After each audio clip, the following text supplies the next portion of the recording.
My top three initiatives will be on the border, securing our Texas border and stopping this invasion. It will also be about fiscal responsibility, as well as getting rid of the property taxes that we live under. And third is parental rights, having to do with the choices that parents are allowed to make with their children. Very important. The business community is very important to me. I've been an entrepreneur for 40 years. My husband and I own businesses across Texas in the trades, plumbing, HVAC, electrical, those kind of things. So when it comes to business, I mean, that's the backbone of America and our economy. Texas has always had a strong economy, and we have to keep it that way. So as we have an influx of new people coming into Texas, we have to create jobs for those people. So every piece of legislation, we have to keep in mind our economy, and we have to consider small business people. My priorities for public education have to do with the Parental Rights Initiative. I want to make sure that all of our children are safe in schools, right, wherever they're schooled. I also want the parents to be able to make the choices, what fits their family and their child best. And only the parents can make that determination, whether it's a charter school, a home school, a public school, a private school. We have options now that we've never had before, but we need to tailor those school options to the needs of the children, and the parents need to be able to make those determinations. So it's really about parental choice and what's best for our children and our grandchildren, and that's how I feel about it. I'm going to support the unified transportation policy that Texas already has in place. We're spending about $150 billion a year right now on that policy. And we take the recommendations of TxDOT and we meet with local transportation leaders, and there's questions and answers and opportunities for the constituents to comment on those things. And they want to make sure that our roadways are safe and that the congestion is not too great. And then we're connecting the rural areas of our state. We have a lot of rural areas in Texas, being as big as we are. So we have to make sure that we're taking care of our rural areas as far as our farm to market roads and those kind of things as well. So there is an overall plan. We're continuing to increase that at the tune of about $15 billion a year, and I will support that initiative. Water rights is a big deal in Texas. We actually have enough water in Texas. It's just not always in the places we need it. And again, because we're such a large state, we have to consider how do we get the water where we need it to be. And we're growing so rapidly that we don't always have enough water. So we are building new lakes, which is important, but we also have to protect the rights of the property owners. Let's say in East Texas, we have plenty of rivers and we have lots of water there, but maybe not so much population.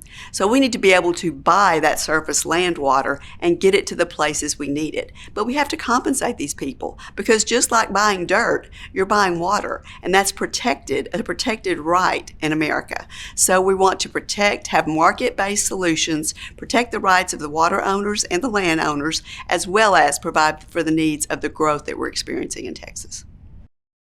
Workforce development is huge right now in Texas, and unfortunately, we don't have enough apprentices across the state of Texas. So in the construction world where I live, there are 5 jobs to every 1 registered apprentice in Texas. So it's obvious that we need more people in the apprenticeship program. In the healthcare industry, there are 75 jobs for every 1 apprentice registered in Texas. And in transportation, there are over 500 jobs for every person who's in some sort of transportation-related apprenticeship program. There, in 72% of the counties in Texas, there aren't any registered apprentices. So, unfortunately, 20 or 30 years ago, we decided to take apprenticeship programs out of public education. We've got to put it back. We need these people. 1/3 of the learners are kinesthetic, hands-on learners. They don't learn by auditory or visual means.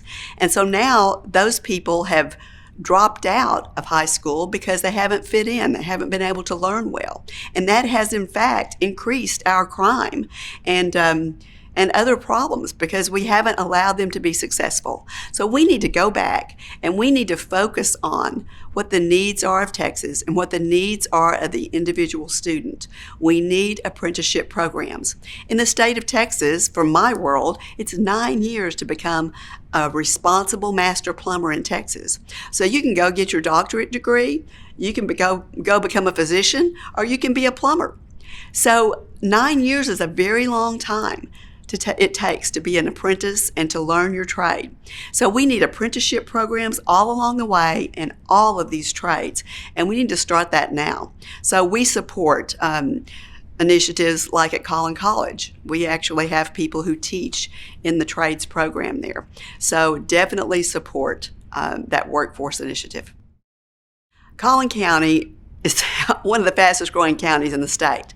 And we've gotten to be so, we've been successful because we've had great leadership and they've been fiscally responsible.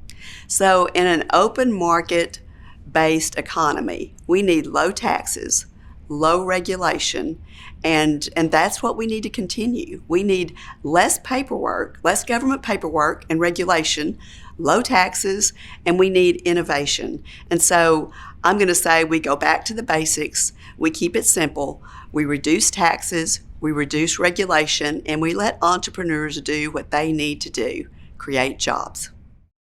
It's very important that we work together. I'm always going to search for common ground. So when I get to Austin, I intend to work with whomever